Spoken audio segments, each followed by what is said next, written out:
Okay, mga kalyabe, mga kamekaniko, wala tayong intro. Bumalik yung yung pickup ng pina-MBPI natin. Ang ginawa, nag-fail siya. Ito yung papel, computer sa MBPI gabi. So, bumalik sa amin ngayong umaga. At tanghali pala. So gabi yung trabaho ngayon dito pagramatan. So, test ko kung okay na. Nag-adjust. So hindi ko naman siya na-check kasi ang nag-adjust yung kasama kong India. Eh tiwala naman tayo kasi matagal ko na rin naman kasama yan. So hindi ko lang na-check gaano. Kakamali ko rin, siyempre nagtiwala ako. Ay ganun talaga, siyempre. Tiwala naman tayo sa kasama natin.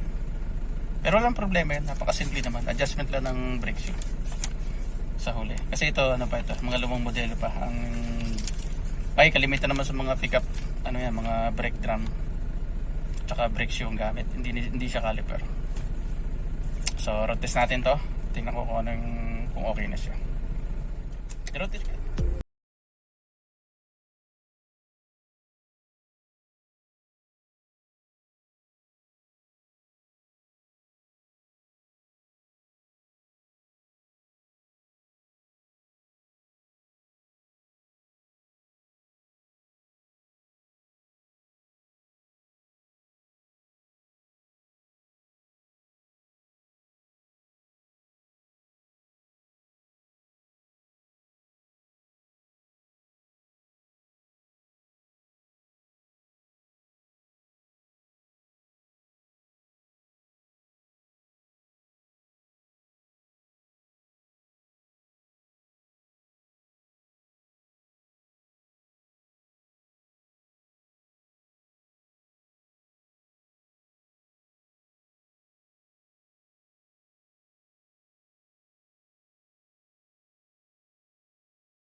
Lang naman nag-fail na isa sa brake shoe, sa adjustment ng brake shoe.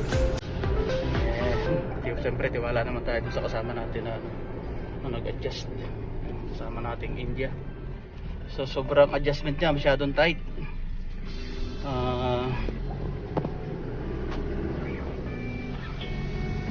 Wala siyang freewheeling, so sinayad niyang mabuti yung adjustment. Mabigat. So makabasa ng computer, hindi parehas kaliwat kanan yung adjust ng brake shoe. So yun lang ang problema sa mga brakes yun. Pag hindi parehas ang adjustment, nagkakaroon ng discrepancy, lalo na pagka pinacomputer natin yung sasakyan sa MBPI. So importante yung MBPI yan sasakyan dito sa Middle East. Kailangan pasado siya.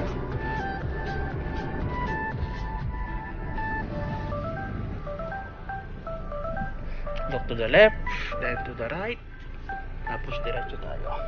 Okay.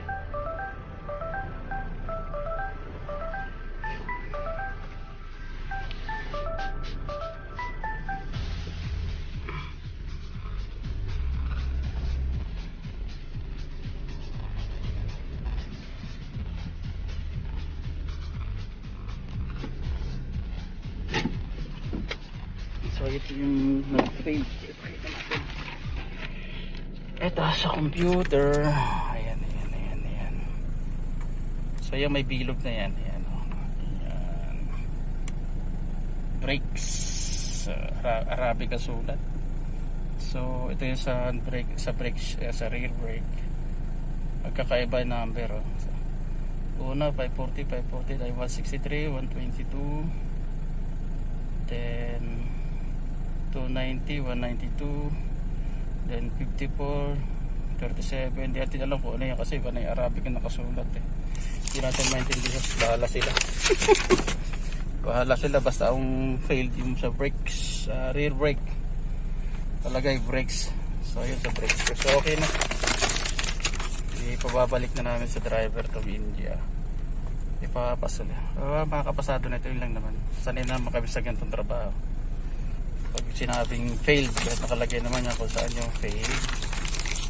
So okay na yan. So ito yun, pass. Yung pass ay sa visual inspection. Ay, nakalagay naman visual inspection, pass. Side slip, pass. Okay, yung fail, brakes, rear, pass. Headlight, pass. Ano to? Emission, diesel, smoke, and undercarriage, pass. Overall evaluation, kung mga mayroon siyang failed sa brakes, ayan, naka-failed. So hindi pa siya pass. So after nito sa brakes, ito sa brake, maayos to. Yan sa brakes. Bali dito sa overall evaluation. Under evaluation. Ito. Nasaan na? Overall evaluation, magpapas na yan ito. Hindi na siya mag-fail. So yun lang. Pasado na yan. Okay na. Ito yung ginawang pick up di Max. So 100% pasado na yan.